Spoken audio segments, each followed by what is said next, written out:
Hello everybody. This is Professor West and welcome back. On this video today, we will be using the MIT App Inventor to create an app that simulates the Mole Mash game. So it's just a simple game that goes around. You can see it over here on the emulator right now. He just bounces around the screen, and when you click on him, you get a point. Score is 1. Well, score is 2. Score is 3. And then you can reset the score.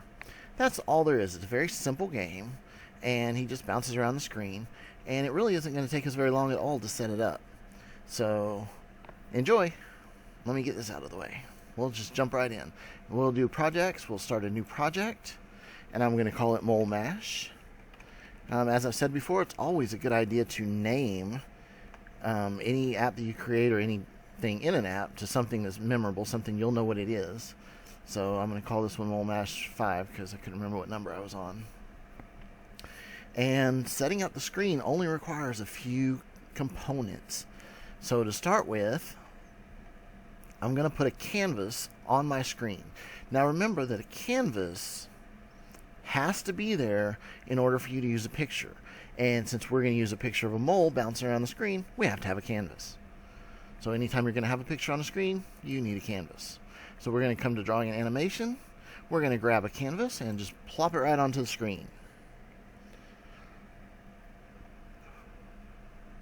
For the size of the canvas, we're going to come over here. For now, we're going to tell it to, let's do 300 pixels tall. So it'll be about that much of the screen. And then for the width, we're just going to tell it to fill the parent. That way it goes all the way across. And that'll leave us a little bit of room at the bottom to have the score and the reset button and stuff like that. So depending on the size of the screen, this could be near the bottom or it could leave a little bit larger gap, but that's fine. So the next thing we need to do is we're going to tell it the background color. What color do you want the background of your screen to be? So or of your canvas. So I'm going to come over here where it says background color, and right now it's on default. And maybe I want it to be blue. Maybe I want it to be black. Whatever you like, something that looks nice. Now keep in mind we're going to have a little mole bounce around on the screen. So you'll want to make it something that you can see the mole, something with a little bit of contrast. So maybe a light gray could work, or any brighter color, orange could work, whatever you'd like. And I think maybe, I don't really want the yellow. Maybe I'll go with magenta. Why not? I'm going to stick with magenta for this one. Just because. And now I'm going to grab my sprite and I'm going to drag it on. A sprite is just something that is used to represent a picture until we put the picture on it. We're going to come over to picture and we're going to tell it to upload a file. And we're going to choose a file and we're going to go in anywhere in your folders and anywhere on your computer that you have a picture. I was on a spinner because I just did a spinner video a while ago, and I'm going to call this one that I called mole. Now it doesn't have to be a mole, obviously. It could be anything. It could be a picture of your dog's face smiling at you. It could be a picture of your little brother or sister, of a car, or whatever you want. It doesn't matter. He's just going to pop around the screen and we're going to try to click on it. So now I need a label. So I'm going to come over to the user interface and I'm going to drag a label right onto the screen. And I also need a button. So I'm going to grab a button and drag it onto the screen. And next, I'm going to click on my label and I'm going to make some changes. The first thing I want to do, since I'm going to use this label, is I want to rename it. So I click on rename and I'm going to call it LBL because it's a label. Oops, if I could type LBL because it's a label. So anytime I see LBL, I know it's a label. And I'm going to call it score, LBL score. Remember, you cannot have spaces. Now, a label just displays text. That's all it does. It doesn't let you input text. It doesn't let you do much else with it. It just displays text. A button, on the other hand, is going to sit there and wait for me to click on it. So now that I've set the label's name, I'm just going to come over to the text. And for now, I'm just going to write the word score.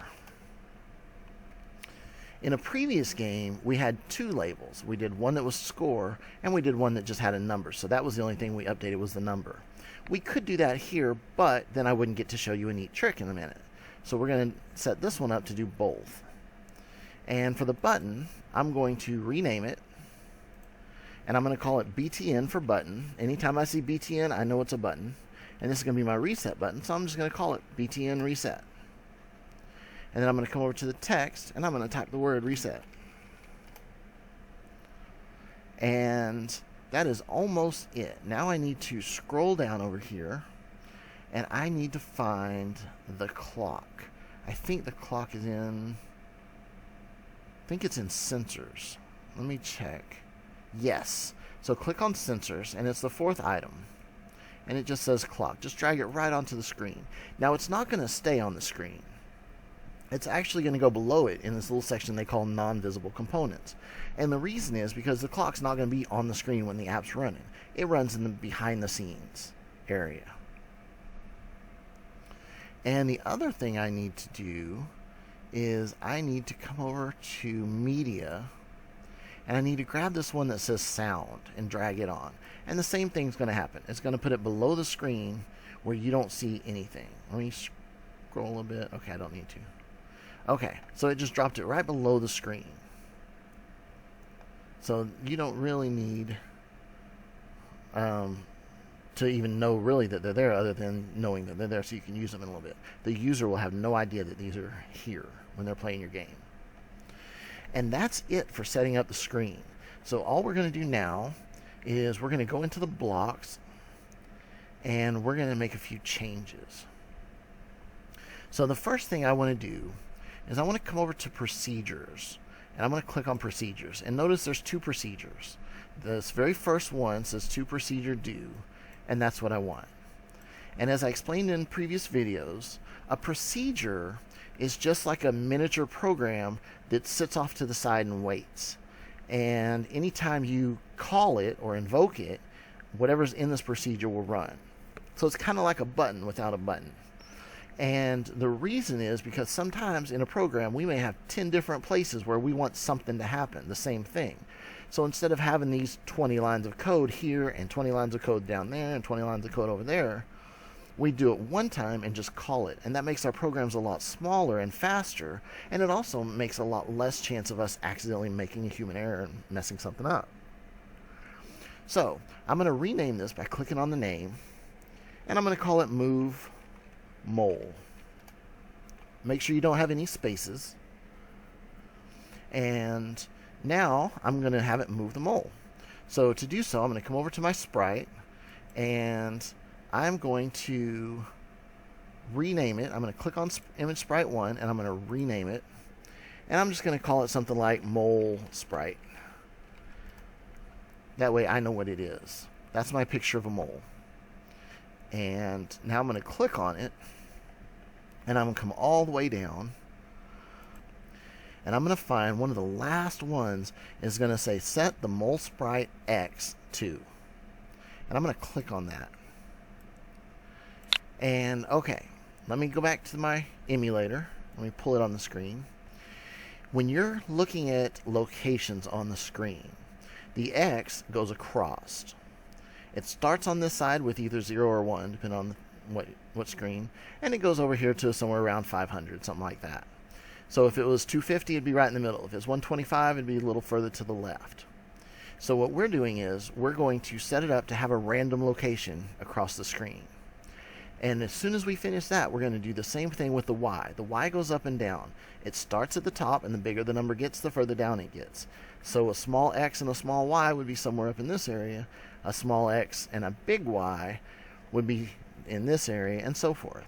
And that way we can have it each time, get the x and y, and place it somewhere on the screen. That's all we're going to do here.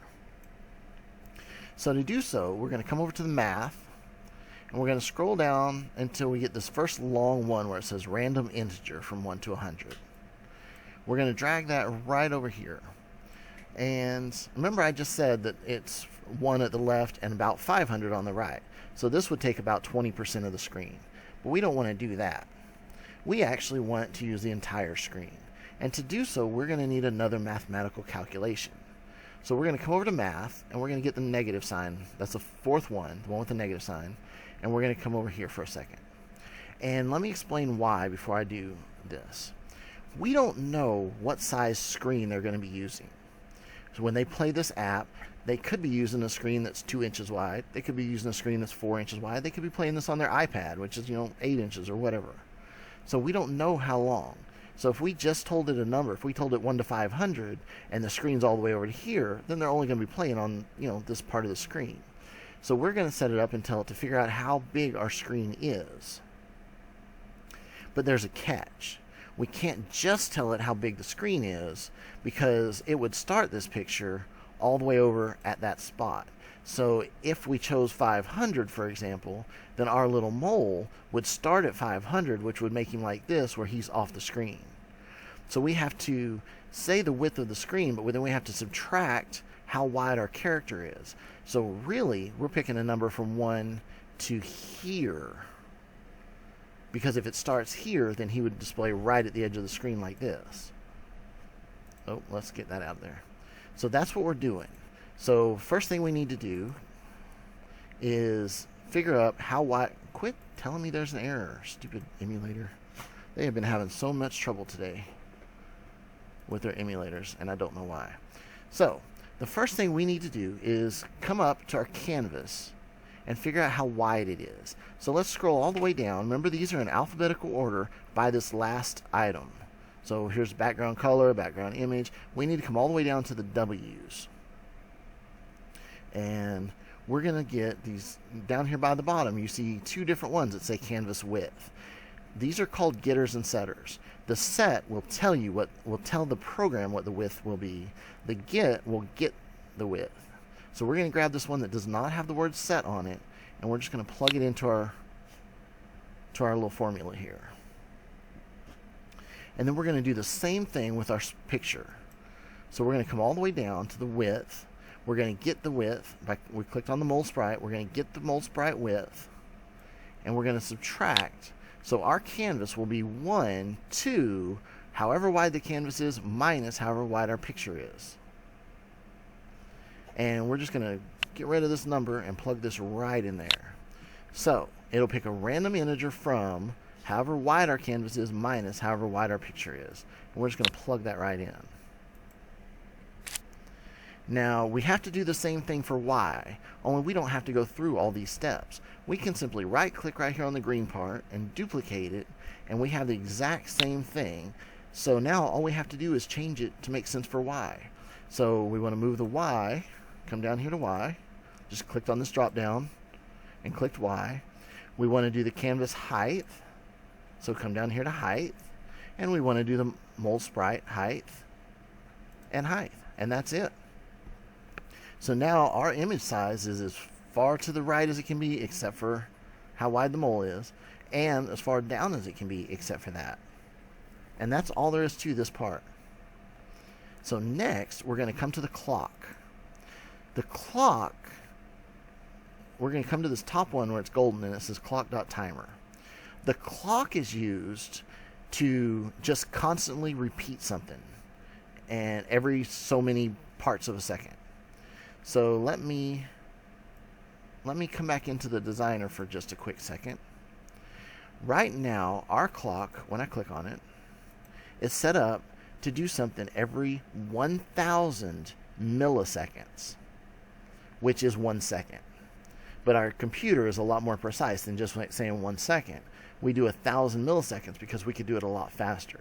So if you were seeing the emulator I had up a while ago, every 1 second he would change places. That's what we want it to do right now. So we leave that at 1,000, and now we come over to procedures. Remember a while ago there was only 2 here. Now there's one that says call, the one that we just created. Okay, I pulled up the emulator, and I've got it off to the side a little bit, because I wanted to show you one other thing real quick. When you right-click on the module that we've already created, and you have your emulator running, you can tell it, do it, and it'll actually do what you just set it up to do. So see how he moved? Every time I right click and tell it to do it, he's going to move again.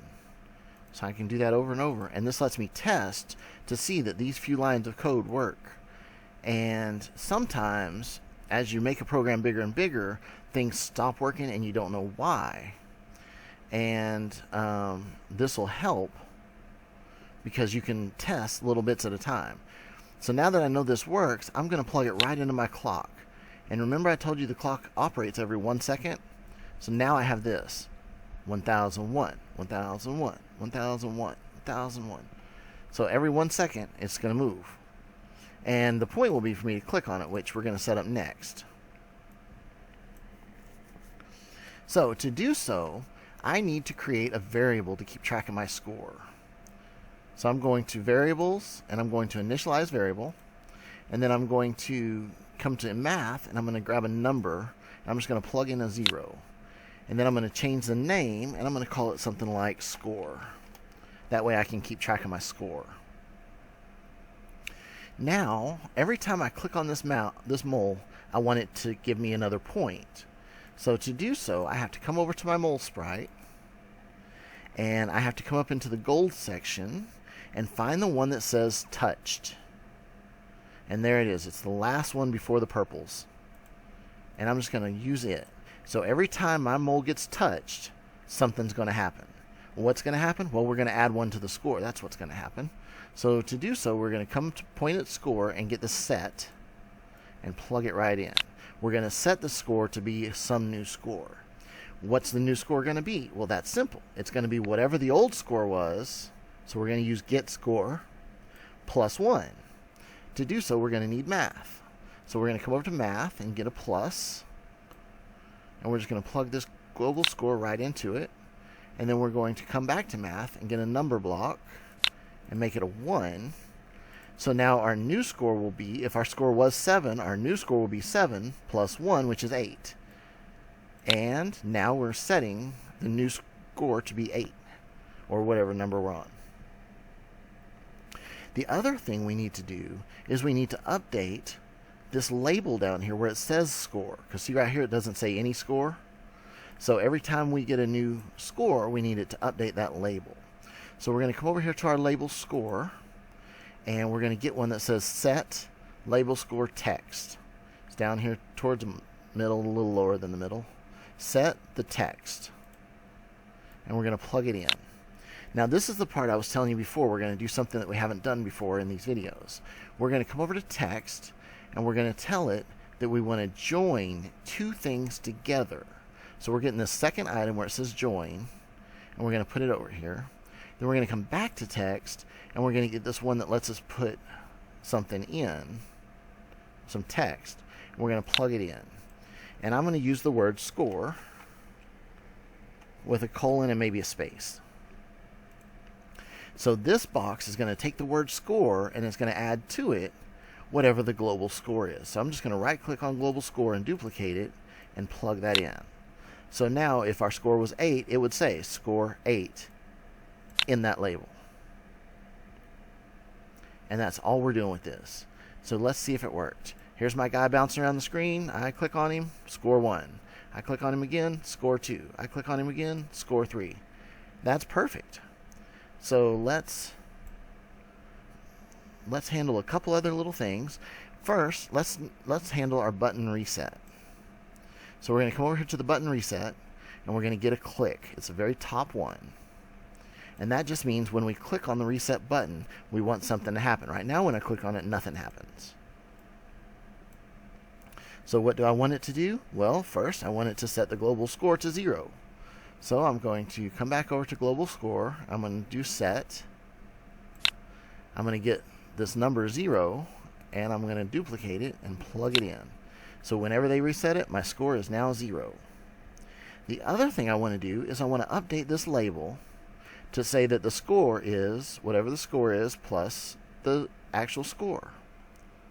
So to do so, I'm going to right click on this green section and copy this entire block and plug it in, because it's doing the exact same thing. This could have been a procedure if there had been more to it than just this.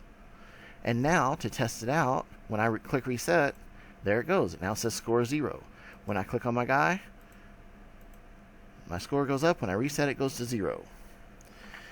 So it looks like our game's over, but there's one other little thing. People can still cheat. And watch this. When he moves, 1, 2, 3, 4. Oh, I clicked 2 times. That time I clicked 4 times before it moved. We don't want them to be able to do that. That's cheating. You only want to be able to click it 1 time. So we're going to go in and we're going to do one more little thing. We're going to come back to our mole sprite touched. We've already set it up, so whenever it gets touched, it finds out what the score is and it adds 1 to the score, and then it updates the label. So what we need to do now is we're going to right click on our call movable and plug it in. That's going to, remember this procedure that we created moves it anywhere on the screen, and we put it in the clock. Well, now we're also going to put it here, so whenever you touch the mole, it immediately moves. So now I can't click on it. I can click on it 1 time, and that's it. And so technically the game's playable, but we're going to add one more little thing that we haven't done before. We're going to come over to the sound, and we're going to click on it, and we're going to get the last purple one that says vibrate, and we're going to plug it in here. And then we're going to come over to math and get a number, and see how it says milliseconds right beside it? Again, that's 1,000 of them is 1 second. So we're going to do 100. And what that's going to do is, when we're playing this game on our phone, every time we click on it, it's going to go bzz, bzz, bzz, bzz, bzz, just like that. And that's all it's going to do. Of course, you can't do that on the emulator because it doesn't have the vibration matrix in it. But now our game, if we did this on our phone, if you connect your phone to it and test it out, it'll work. And that's all there is to it, everybody. I hope you enjoyed this, and I hope you play the mole game a lot. And make sure you come back for the next video. Bye.